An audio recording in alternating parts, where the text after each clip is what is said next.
Phelps, Kowski. Beat cop says he located a green Kaiser Frazer from the hot sheet. Address is 6 West 2nd Street. Get over there and see what you can find out. Go on. Sorry to inconvenience you. We're on it, Captain. This guy's got a screw loose. I swear the more bent cars we bring in, the longer the hot sheet gets. It pays the rent, though. Keeps Mrs. Phelps in the manner to which she's accustomed. I'm not sure she'd agree with you. Passionate, romantic type like you, Cole? I don't believe a word of it. You'll find out quick, Cole. Everyone in this city has a vice, and they'll let themselves be led into ruin for it.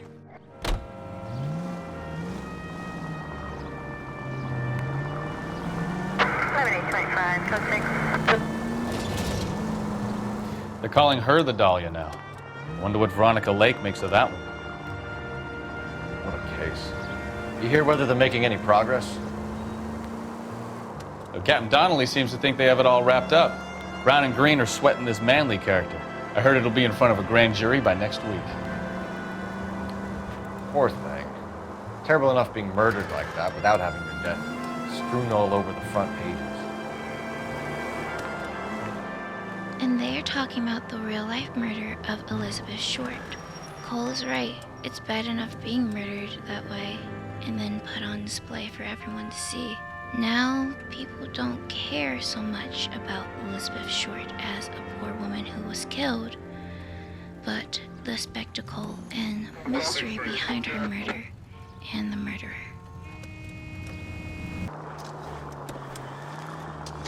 We arrive at the house where the stolen car was last seen.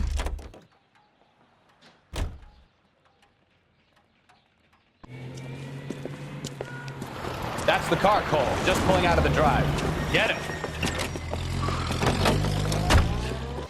Remember, we need him healthy enough to answer questions. 1247, Detective Phelps, requesting immediate backup in pursuit of a stolen green Kaiser Frazer from 6 West 2nd Street.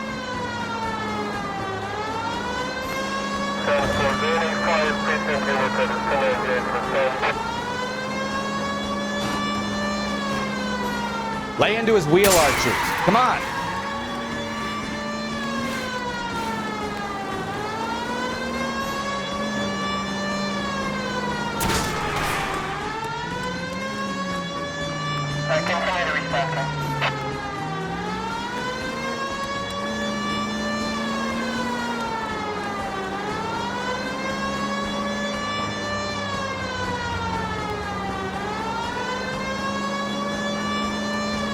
Enough games, Phelps. Take this guy out.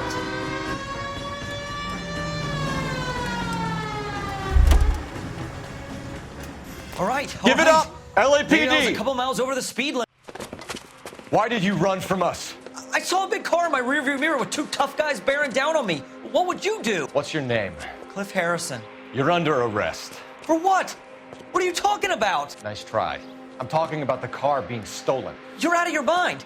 I bought the car, and I've got the paperwork to prove it.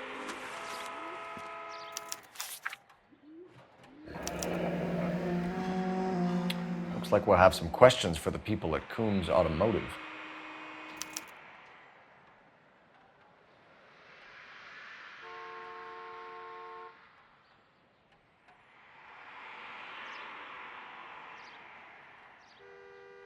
Interesting. Illegal purchase of a stolen car. Let's ask him more about this car that he bought. You purchased this car from Coombs Automotive Company? Yeah, that's right. And he's looking us in the eye. He's standing up straight. Let's play good cop. And the ownership papers? From the same place.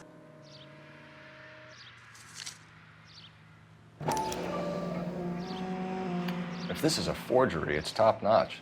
This will need to be traced.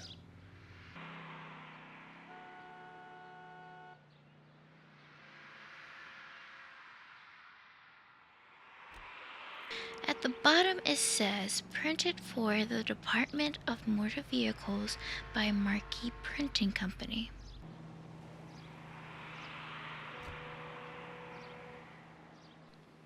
Let's ask him why he ran from us.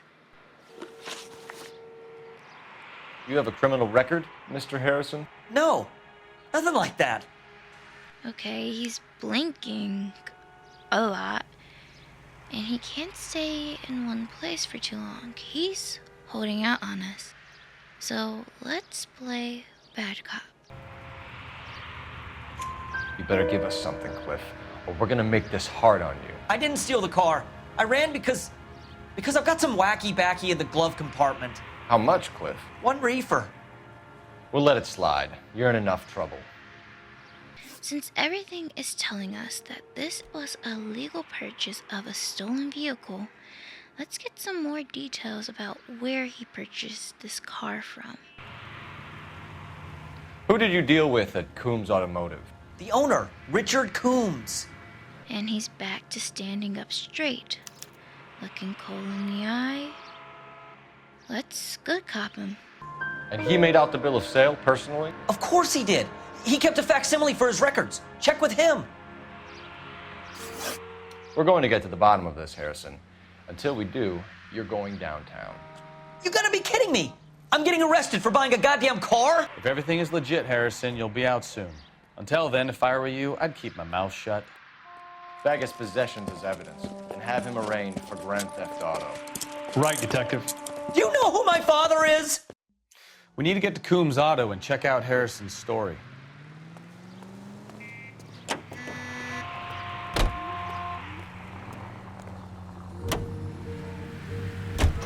You know what? I think he's telling the truth. Some of the most convincing people you will ever listen to are born liars. Usually they're called politicians.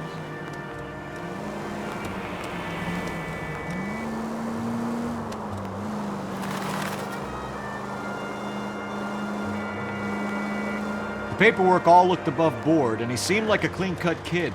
Uh-huh. Well, I get it now. You see some kid who's basically you 5 years ago and assume he's got to be innocent. I'm more than happy to be proved wrong. Hey, if he'd been black or Hispanic, you'd be singing a different tune. You spout all this communist crap about treating everybody the same, but it only works one way. I'm not sure that's communism, Stefan. Oh, God, please. Not another history lesson from the man who single-handedly won the war. Are you finished? Yes, I feel much better now. We'll shake down the car dealer and take it from there. Unless his daddy plays golf with yours, of course. In which case, we'll give him a firm gentleman's handshake and be on our way. See? I knew you weren't finished. Well, I agree with both Stefan and Cole.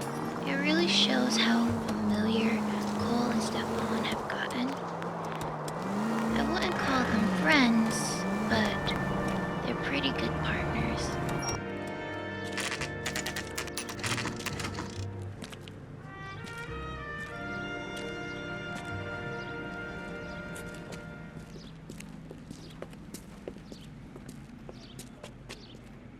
Not another step. I have got a Buick Century sedan that would be absolutely perfect for you. Detective Phelps, LAPD, are you the owner? That's right. Richard Coombs at your service. You looking to trade in a black and white, boys? Mr. Coombs, we're investigating an auto theft. A man by the name of Cliff Harrison claims he bought the car here. Well, some people would say that my cars are a steal. That's a joke, son. Very amusing, Mr. Coombs. I remember Harrison. It was a green two-tone Kaiser Frazer, if I remember rightly. Do you have the bill of sale? It's in my office. Walk this way.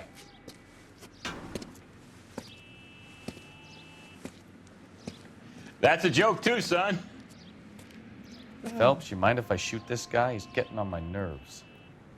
While I'm not as annoyed as Stefan, but let's just head in and take a look at these documents.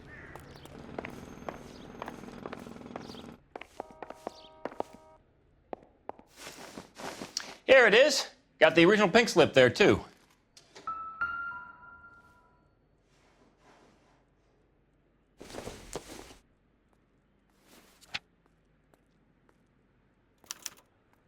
Gene Archer, 146 North Fremont Avenue.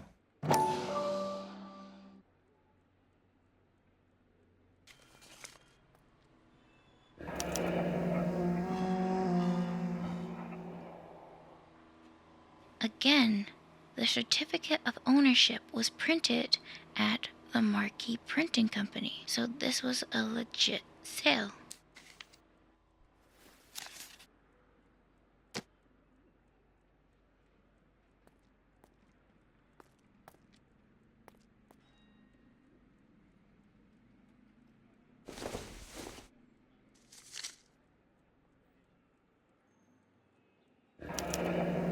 Harrison's purchase receipt was legit, at least.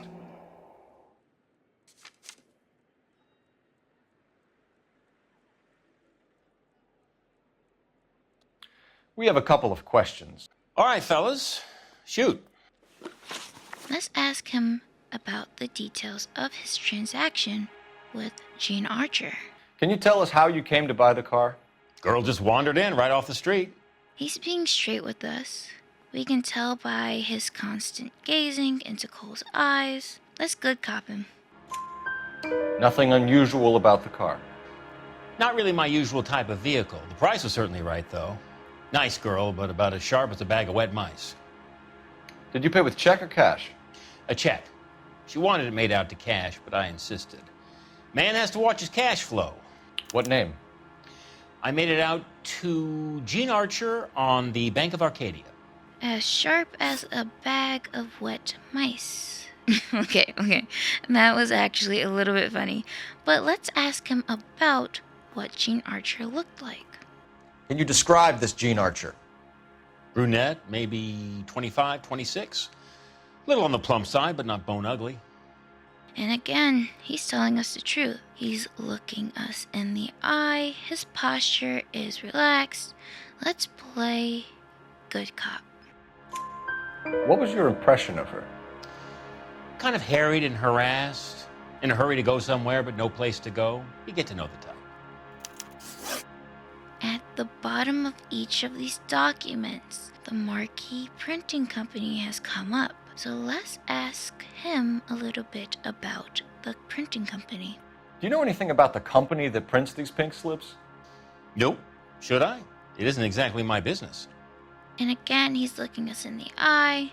He's leaning forward, but his posture again is relaxed. And why does it feel like he's staring straight into the screen and like looking at me? Let's just play good cop. Yeah. It says Marquis Printing. You've never heard of them? Marquis. Sure. They do all the government red tape. You'll find the place down on Aliso Street near San Pedro. So let's ask him a little bit more about when he paid Gene Archer. When exactly did you hand over the check, Mr. Combs? Close of play on Friday. And now he's not being straight with us. His face is scrunched up. He crosses his arms like he's protecting himself. And he can't look Cole in the eye. And Stefan is going to be very pleased with this. We're gonna have to bad cop him. Why didn't you pay her cash? You knew the car was dirty. I had an inkling. When people are in a hurry for money, always pay by check, son. Gives you a couple days to back out. Now, finally, let's ask him a little bit more about this transaction with Gene Archer, because it kind of felt like he wasn't telling us everything after we good copped him. This was all above board. Yes, of course it was. And he's stuttering. He's hissing out breath. He's trying to appear confident, but he's tilting his head side to side. He's fidgeting his mouth, and it's on like this weird slant. So let's stop looking at him and play bad cop. Did this look legitimate to you, Coombs? I'm in used cars, son, not bearer bonds. In my business, you don't look a gift horse in the mouth. Now don't come on all high and mighty with me if you want my help. Thanks for your help, Mr. Coombs. We need to continue the investigation. Hope you sort out your problem with Mr. Harrison. Go easy on him, son. Boy's about as sharp as a bowling ball. He's built too low. The fastballs fly over his head. Let me shoot this guy, please. You have a pleasant day, Mr. Coombs.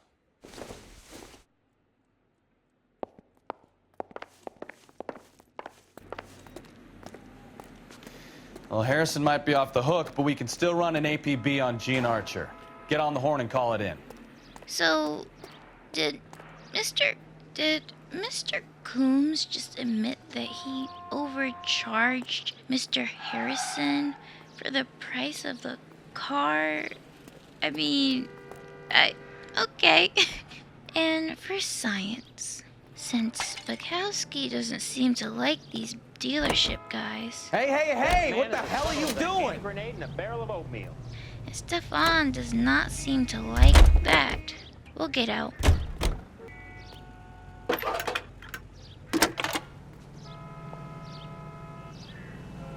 Phelps, 1247. How can I help, Detective? Requesting an APB on Gene Archer, age approximately 25, on suspicion of grand theft auto. I'll relay the information. Any messages? A James Velasco is being held at Central Station on suspicion of GTA. Possible link to the Harrison case. They're waiting on you to conduct the interview. Thanks.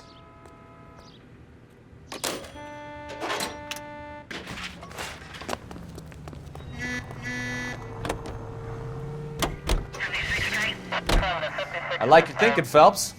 Call it evidence. The guy's an asshole. You can pick it up at the pound. Okay, it seems to be a glitch, but apparently Stefan did like it. But we're just gonna head back to our regular cop car, and let's head to North Fremont Ave because it was listed as Gene Archer's address. Here's a chicken and egg question for you. Do you think you have to be an asshole to sell cars? Or that selling cars turns you into an asshole? You've got it in for everyone today, haven't you? I've always got it in for car salesmen. Doesn't matter what day it is.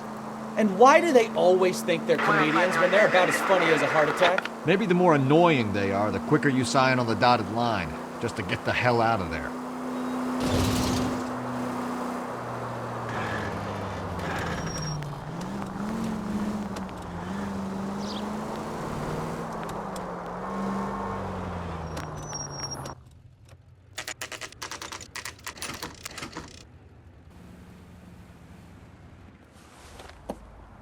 Empty. Should have known that Archer broad would have given us a false address. We should go to the station, see what this Velasco guy has to say. And it's an empty lot. Let's head down to Central Station.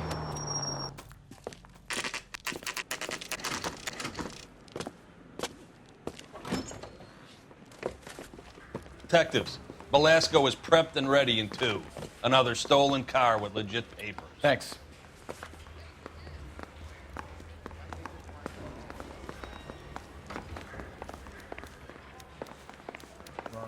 Give me a hand, I got a hard case.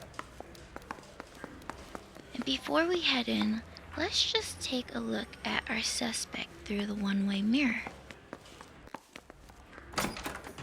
Crummy bastard. James Velasco? I want a lawyer. It's my car and I got the proof right here. Take a look for yourself.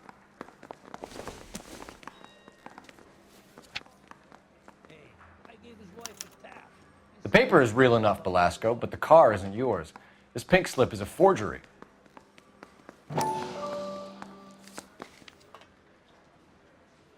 And real quick, for anyone who's confused on why Cole keeps asking questions even though the suspects asked for their lawyer, it's because this game is set in the 1940s.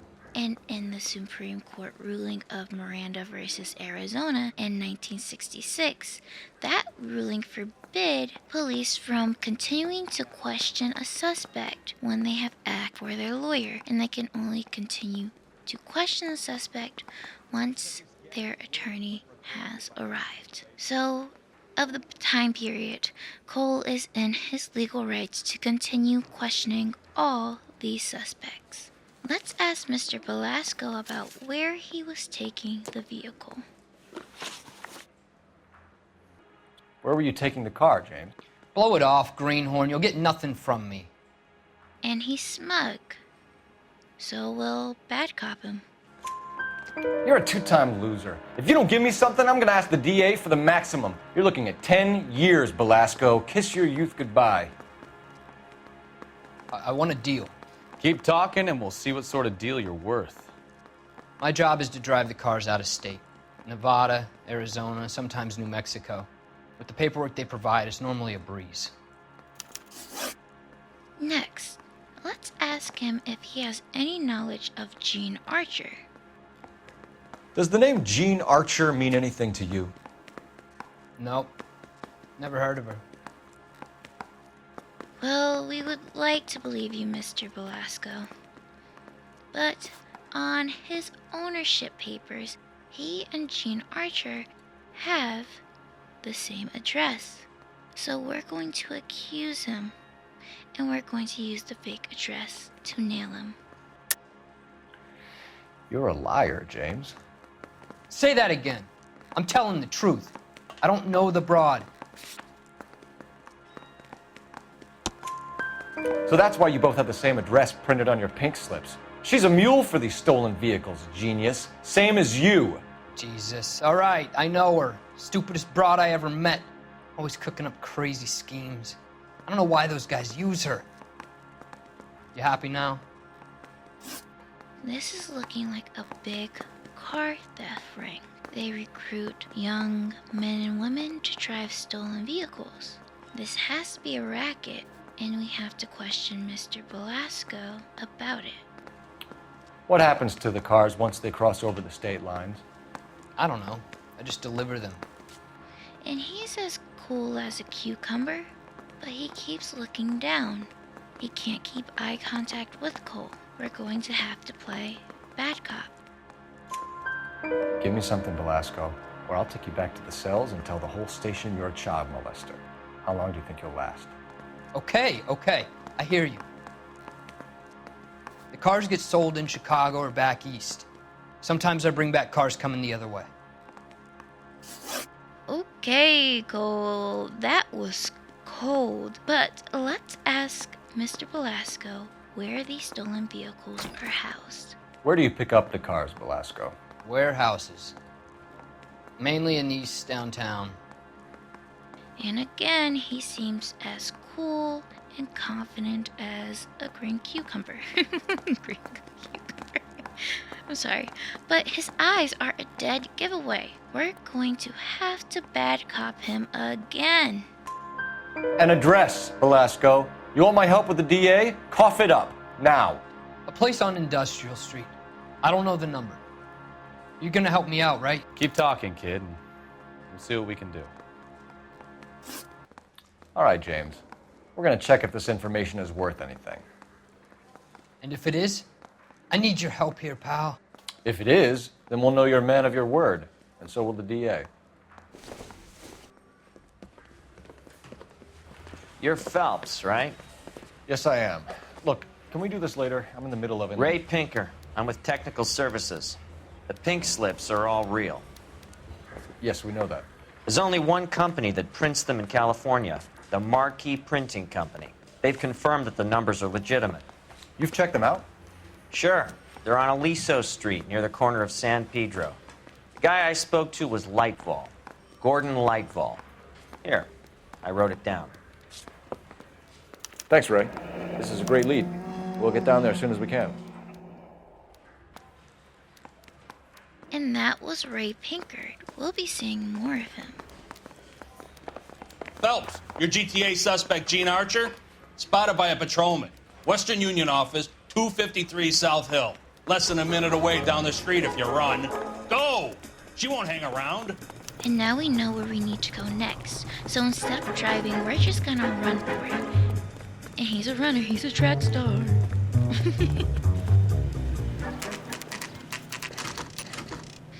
And we make it just in time to catch Jean Archer. LAPD. We'll take it from here. God damn it. Everyone's against me. Look, just let me get my money and get out of here, okay? You look sweet. How about giving a girl a break? I could be very nice. I'm afraid I can't do that, Miss Archer. Stefan, call for black and white. Just my luck to get the only hair sure cop in the LAPD.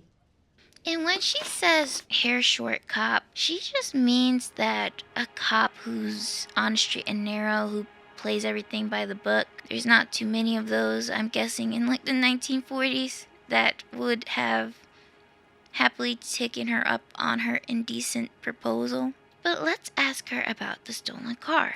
The car you sold to Coombs was stolen, Miss Archer. There won't be any money. I handed over all the right paperwork when I sold it, Buster.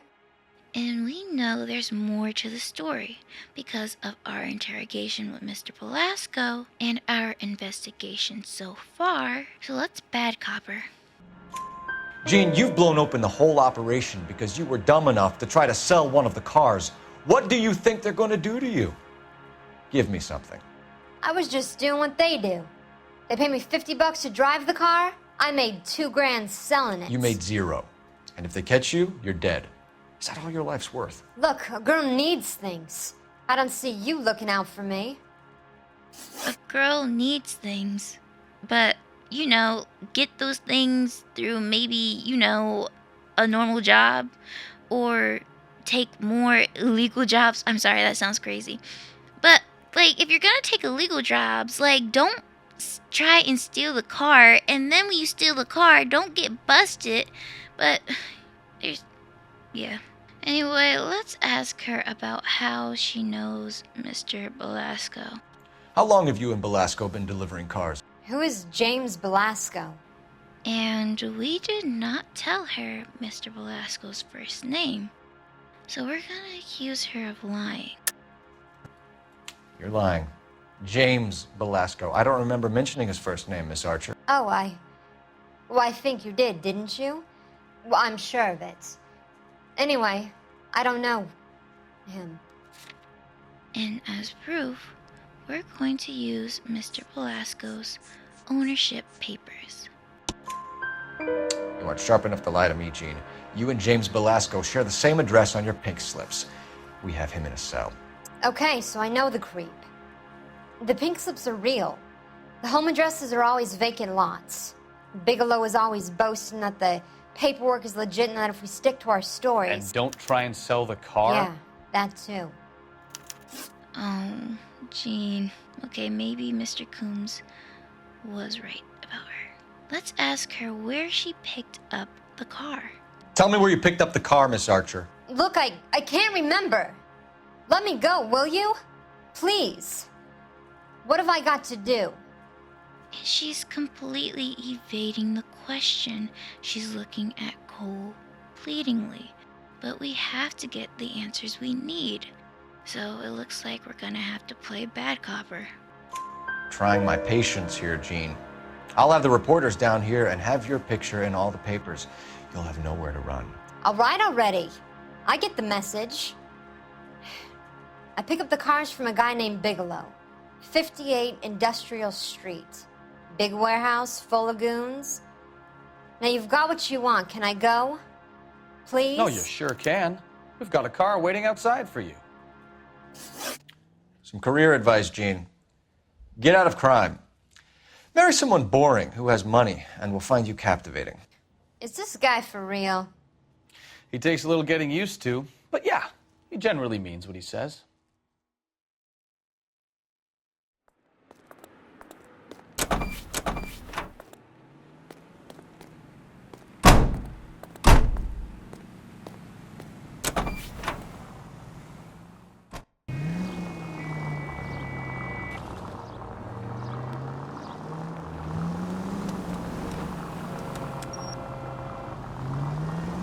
Friendly girl. Used to getting her own way. Little did she know her feminine charms were useless against the impenetrable Cole Phelps. She's not my type. And what is your type, Phelps? I'm married. I know that. But you're not blind or dead inside, are you? Wait, scrap that second half of the question. I don't know. Blondes, I guess. Hallelujah! The man is human after all. Now we're getting somewhere. Yep, I'm with you on the blondes. Brunettes are fine too. And there's nothing wrong with a good redhead. But I draw the line at gray. You know what? I might have to lift that embargo soon in the interest of maintaining a free market. A man with high standards. The standards are only as high as the last glass of whiskey. We make it to the Marquee Printing Company at 4:40 p.m. Let's head inside and talk to Gordon Lightbowl, the same person that Mr. Pinker talked to.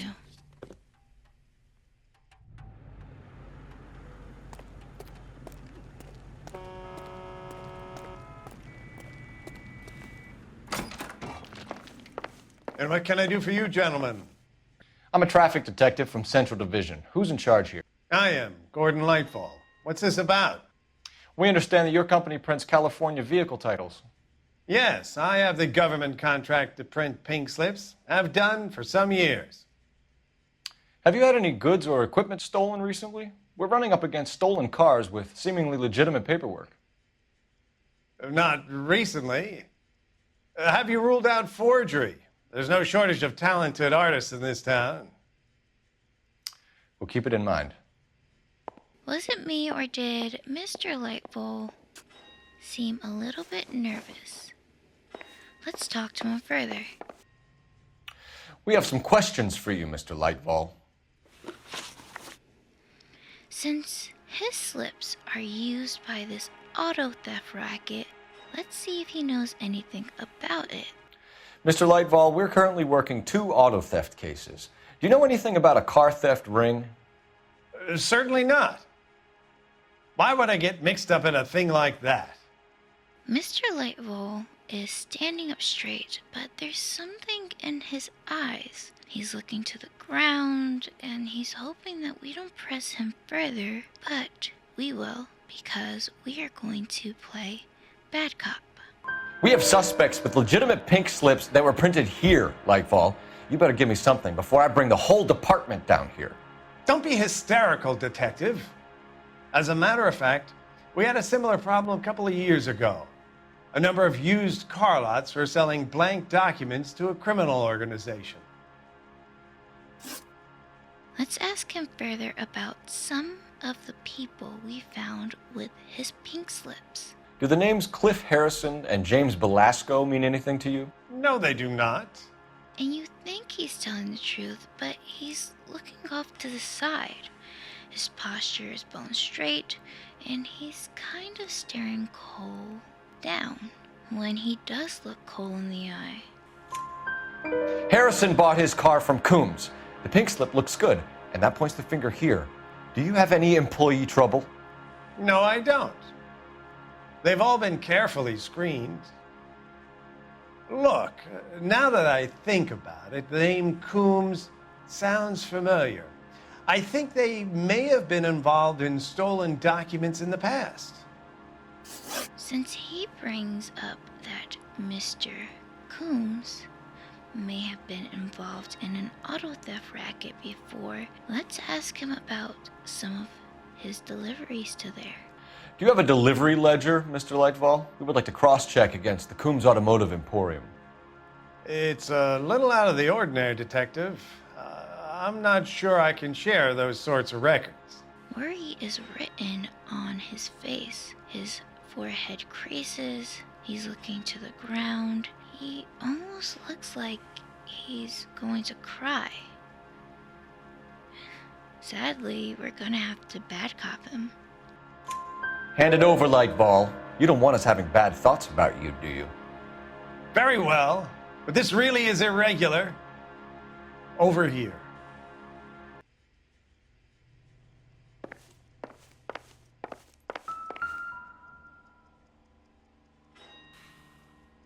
Look for patterns, recurring names, unusual addresses, anything out of the ordinary. But we don't have to go any further, because we remembered that Gene Archer said the name Bigelow. So let's tap it. You certainly encourage repeat business, Lightball. This Mr. Bigelow is a good customer. Sorry to bother you, sir. We'll let you know if there are any developments. I think it's time we meet this Mr. Bigelow. So let's head down to Industrial Street. I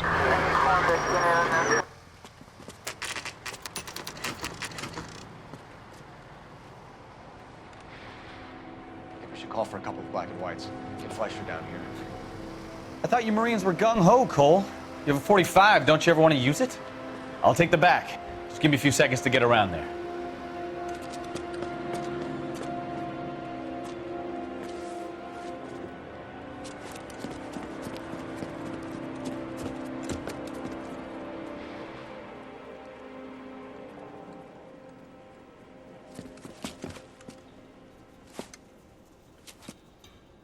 Cole Phelps, LAPD.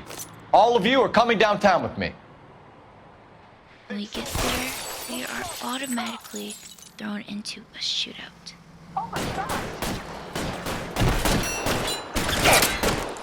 Throw out the guns.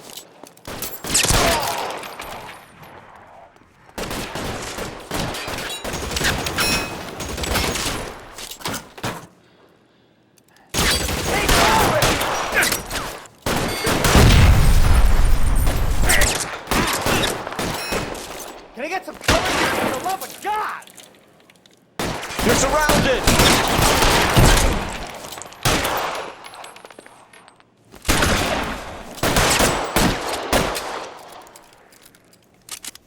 I've got you, Phelps! I had the door at the end. I heard something.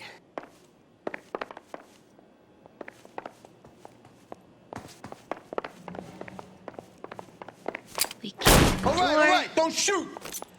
Keep your hands up. Watch him, Bukowski. He doesn't move until I've tossed this place. We'll search the room while Bukowski keeps an eye on our suspect. And here's a shipping slip. Marquis Printing Company. There's nothing like going direct to the source.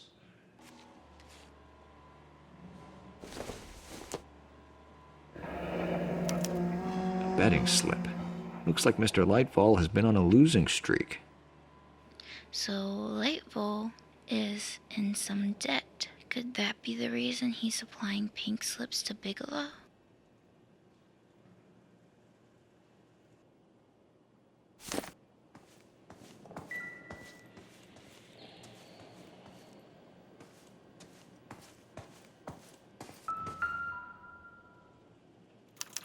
There are enough slips here to keep them stealing cars till Christmas.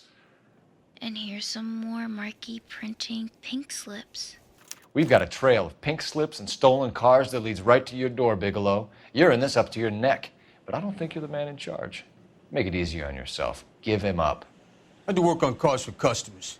You charge in here shooting up the place like it's the Ballad of Bulge. I can't give you anything. Let's ask Mr. Bigelow more about who supplies his pink slips. We know about Marquis Printing. You can make this easier on yourself by giving us your man on the inside. I sometimes repair cars and put them back on the road. I need a pink slip to resell them. There's no problem there. And he's lying to us. If it's not clear by his face, we just don't have the proof to accuse him of a lie. And it is a strange face he is making. So let's just, give his face a break and play bad cop. There are at least 4 dead men in this warehouse. A couple more. Punks won't make for that much extra paperwork. We'd be doing the legal system a favor. Okay, tough guy. I get the message. Lightfall, the guy who runs Marquis. He's the big shot. He likes to spend big at the track. He owes people. Let's ask Mr. Bigelow how he knows Mr. Lightball. Lightfall, the guy with no luck at the track. Tell me about him. It's one of the guys lying over there. You're right. He has no luck. And he's lying. We know he's lying because we met the man. So we're going to accuse him. That's the best lie you can come up with, Bigelow? Hey, would I lie to you, detective? I'm not exactly in a good position here now, am I? And we're going to prove it by using the ledger we saw when we were at the Marquis Printing Company. Gordon Lightball owns Marquis Printing, a government print shop. He's losing big at the track. He has these big government contracts. He's in hock over 20 grand. If the feds find out, contracts will be all over. Lightfall plays ball. All right, Bigelow. The heat is off you. Play your cards right and you'll be able to count your time in Quentin on one hand.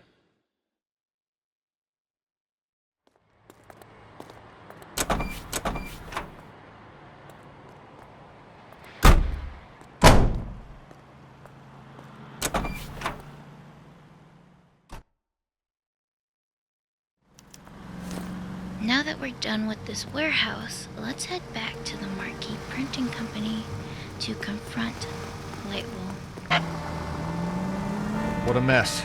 Gonna take some cleaning up, that's for sure. I wish it hadn't gone that way. Well, we shouldn't bring guns to work with them. We didn't have a lot of choice. You have to admire the barefaced cheek of someone who tries to blow your brains out one minute and pleads innocence the next. Yeah, especially when he's surrounded by evidence. But guys like Bigelow spend so much time convincing themselves that they're not doing anything wrong that they actually start to believe their own bullshit. They get sloppy. Bigelow, Lightfall, all of them. If they hadn't, who knows how long they could have kept this racket going. Complacency or greed. It's always one of the two that brings them down. All units, a 459 just occurred in 6th and Ceres. Any unit to handle, code 2 identified.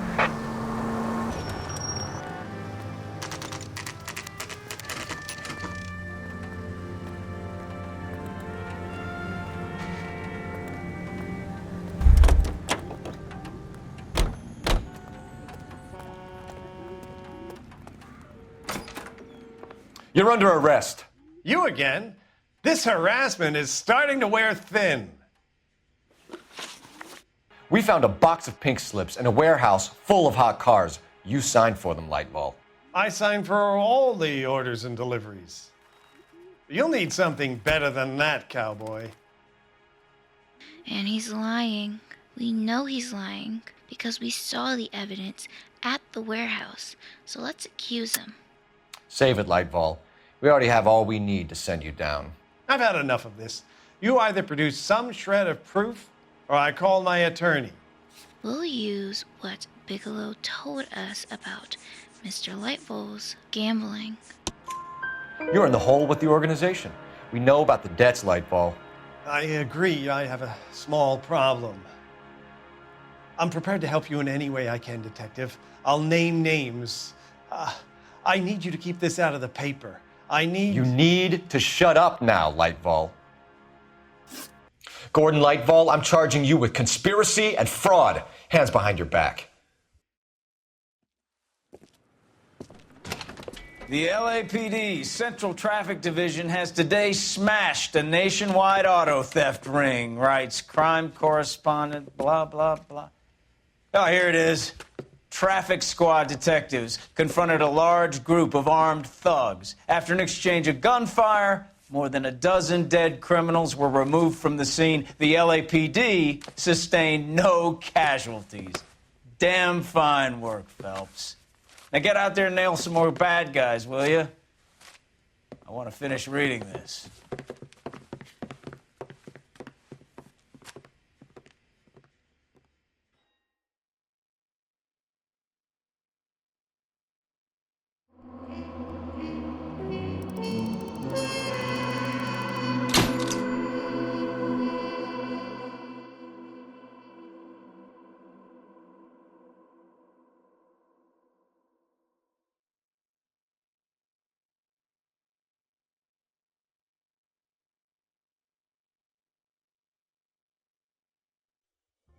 There are no victims in this case. Just suspect after suspect, blinded by quick money, greed, their own vices, or all three. Mr. Lightfall had his gambling used against him by Bigelow. His desire to keep betting left him in a hole and owing a lot of money. And the only way out was to ruin his business and his life.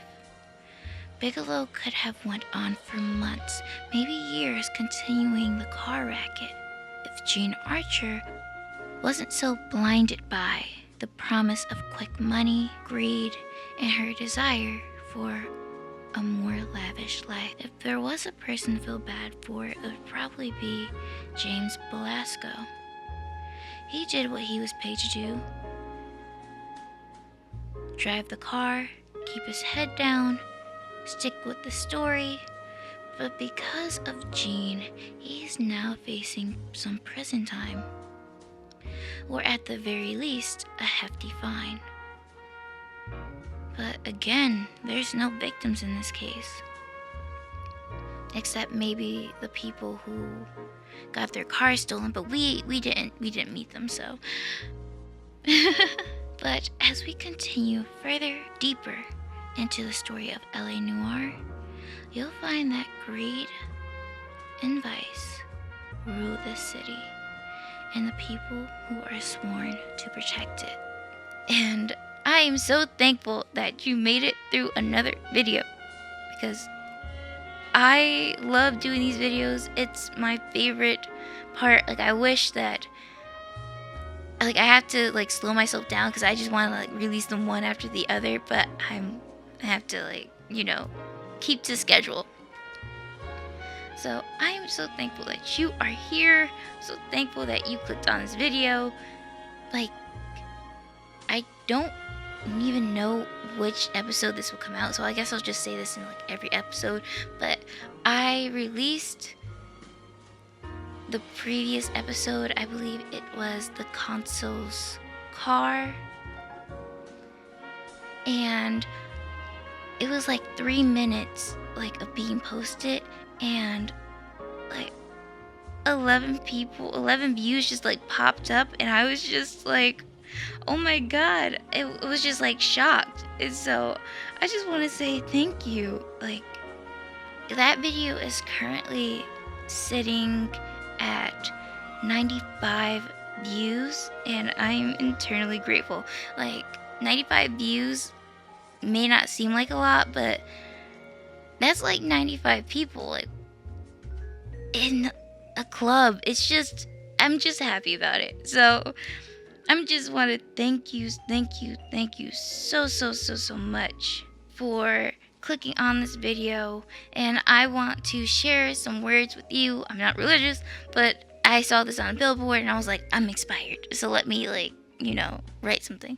So I hope that in your day you are brought love, light, luck, positivity, because you being here, you clicking on this video, you commenting, you liking, you doing all that good stuff has brought me love, light, luck, positivity, and I'm just so very grateful.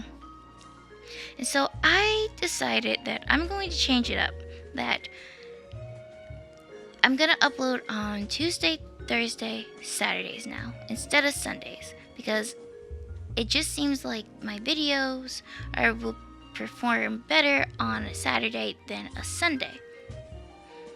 Maybe if I have an extra gaming video, I'll post it on Sunday, but I'm not gonna try to like overexert myself, because I'm in the last few weeks of my final semester in college.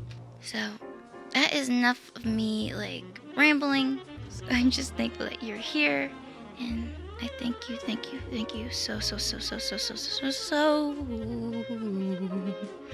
don't even know what that was. Thank you so much. Please like, comment, subscribe, hit the notification bell. And I hope to see you really soon. If I don't see you like within the next week, you just know it's a Saturday. Next Saturday, you'll see me. You'll see me. Well, you won't see me, but you'll see me.